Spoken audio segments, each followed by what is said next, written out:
ভাৰত পাকিস্তান সংঘাত চলি থকাৰ সময়ত পাকিস্তানক সমৰ্থন দিয়াৰ বাবে বাংলাদেশৰ সৈতে বন্ধ আছে আন্তঃৰাষ্ট্ৰীয় বাণিজ্য। ধুবুৰীৰ আন্তঃৰাষ্ট্ৰীয় বাণিজ্য কেন্দ্ৰৰে বন্ধ আছে বাংলাদেশৰ সামগ্ৰীৰ ৰপ্তানি।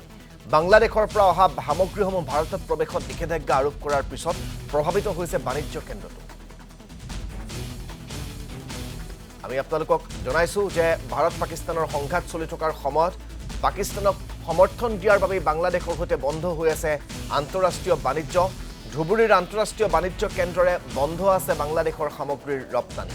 বাংলাদেশৰ পৰা অহা সামগ্ৰীসমূহ ভাৰতত প্ৰৱেশত নিষেধাজ্ঞা আৰোপ কৰাৰ পিছত প্ৰভাৱিত হৈছে বাণিজ্য কেন্দ্ৰটো। আৰু এই সন্দৰ্ভতে আপোনালোকক জনাবৰ বাবে পোনপটীয়াকৈ ধুবুৰীৰ সাংবাদিক ফিৰোজ আলমৰ কাষলৈ গৈছোঁ। ফিৰোজ আলম, এই ভাৰত পাকিস্তানৰ সংঘাতৰ সময়ছোৱাত বাংলাদেশে পাকিস্তানক তেওঁলোকে সমৰ্থন দিয়াৰ বাবে আজি আন্তঃৰাষ্ট্ৰীয় বাণিজ্য বাংলাদেশৰ সৈতে বন্ধ হৈ আছে, যাৰ ফলত কেনেকুৱাকৈ কি প্ৰভাৱ পৰিছে গোটেই বিষয়টো মই আপোনাৰ পৰা বিস্তৃত ৰূপত জানিব বিচাৰিম।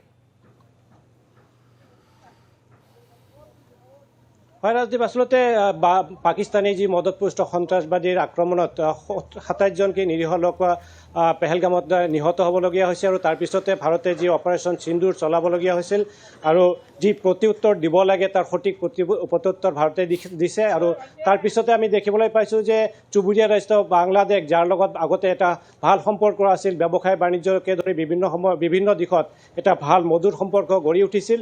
আৰু এই চৰকাৰৰ পতনৰ পিছতে যি অন্তৰ্বৰ্তীকালীন চৰকাৰ গঠন কৰা হয় মহম্মদ ইউছুফৰ নেতৃত্বত, আৰু সেই মহম্মদ ইউছুফে যেতিয়া চুবুৰীয়া ৰাষ্ট্ৰ পাকিস্তানলৈ চুবুৰীয়া ৰাষ্ট্ৰ চীনলৈ গৈছে আৰু তাতে ভাৰত বিৰোধী মন্তব্য কৰিছে, আৰু তাৰপিছতে ভাৰত চৰকাৰ এক কঠোৰ সিদ্ধান্ত গ্ৰহণ কৰা পৰিলক্ষিত হৈছে। বিশেষকৈ বাংলাদেশৰ পৰা যিসমূহ আমদানিকৃত সামগ্ৰী, এই আমদানিকৃত সামগ্ৰীসমূহত বহুকেইটাত নিষেধাজ্ঞা জাৰি কৰিছে। প্ৰথমতেই সোণাহাট আন্তঃৰাষ্ট্ৰীয় বাণিজ্য কেন্দ্ৰৰ দৃশ্য মই দেখুৱাই ল'ব বিচাৰিছোঁ। এই মুহূৰ্তৰ যি দৃশ্য আমি দেখুৱাই ল'ব বিচাৰিছোঁ, আমাৰ ভিডিঅ' জাৰ্নেলিষ্ট সতীৰ্থ ভিডিঅ' জাৰ্নেলিষ্টে দেখুৱাব। মই যি ঠাইত উপস্থিত আছোঁ এইখন হ'ল সোণাহাট আন্তঃৰাষ্ট্ৰীয় বাণিজ্য কেন্দ্ৰৰ যি প্ৰৱেশ দুৱাৰ, তাৰ সন্মুখত আছোঁ। আৰু আমাৰ সতীৰ্থ ভিডিঅ' জাৰ্নেলিষ্টে দেখুৱাব ইয়াৰ পৰা মাত্ৰ 200 মিটাৰ গ'লে বাংলাদেশৰ যি সীমান্ত তাত গৈ যাব পাৰি, কিন্তু যিহেতু সুৰক্ষাজনিত কাৰণত আমি তাত যাব নোৱাৰোঁ, গতিকে আমি ইয়াৰ পৰাই সমগ্ৰ বিষয়টো আমি উত্থাপন কৰিব বিচাৰিছোঁ। আচলতে ভাৰত চৰকাৰে যি সিদ্ধান্ত গ্ৰহণ কৰিছে তাৰ পৰিপ্ৰেক্ষিতত আমি যদি ক'বলৈ যাওঁ যে ৰেডিমেড কাপোৰ, কাৰ্বনেটেড পনীয়, কপাহী সূতাৰ আৱৰ্জনা, প্ৰচেডেড খাদ্য সামগ্ৰী আৰু কাঠৰ আচবাব, এই সামগ্ৰীসমূহত নিষেধাজ্ঞা জাৰি কৰিছে। যিহেতু আগধন দিবলগীয়া হয়, যিসকল ইম্পৰ্টাৰ আছে আগধন দি সামগ্ৰীসমূহ কিনিবলগীয়া হয়, তাৰ পৰা পৰিপ্ৰেক্ষিতত কেনেদৰে কি প্ৰভাৱ পৰিছে আমাৰ লগত একাংশ ব্যৱসায়ী আছে, আমি এখেতৰ লগত জানিব বিচাৰিম যে এই যি শেহতীয়া ভাৰত চৰকাৰৰ সিদ্ধান্ত বাংলাদেশৰ পৰা যিসমূহ আমদানিকৃত সামগ্ৰী, যিকেইটা কথা মই উল্লেখ কৰিছোঁ, ইয়াত নিষেধাজ্ঞা জাৰি কৰিছে, আপোনালোক যিহেতু ইয়াৰ ব্যৱসায়ী, কেনেধৰণে প্ৰভাৱ পৰিছে আৰু এই ভাৰতৰ এই সিদ্ধান্তক আপোনালোকে কেনেধৰণে বিবেচনা কৰিছে? প্ৰথমতে এতিয়া ৰাষ্ট্ৰীয় হিত, মানে দেশীয় স্বাৰ্থৰ বিবেচনাটো প্ৰথমতে কৰিব লাগিব। নিশ্চয় ভাৰত চৰকাৰে যিটো সিদ্ধান্ত লৈছে সেইটো দেশৰ কাৰণে দেশৰ মংগলৰ কাৰণে লৈছে, তাক আমি প্ৰথমতে স্বাগতম জনাইছোঁ আৰু তাৰ লগত আমি একাত্মতা প্ৰকাশ কৰিছোঁ।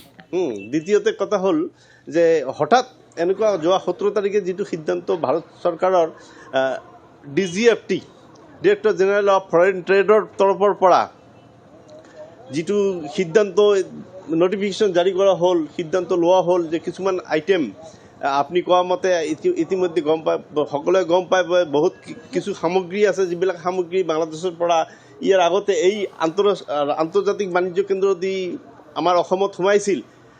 অকল এইটোৱেই নহয়, যিমান লেণ্ডপৰ্ট আছে সকলো লেণ্ডপৰ্টেদি এই সামগ্ৰীসমূহ ভাৰতলৈ আমদানি কৰা বন্ধ ৰখা হৈছে।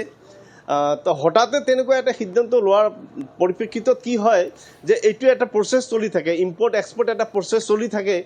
এই হঠাৎ বন্ধ হোৱাতে কিছুমান অৰ্ডাৰ ইতিমধ্যে বাংলাদেশত গৈছে, এই অৰ্ডাৰৰ আগধনবিলাক ইতিমধ্যে ফচি গৈছে আৰু ইয়াৰ লগত বহুতো লেবাৰ জড়িত থাকে।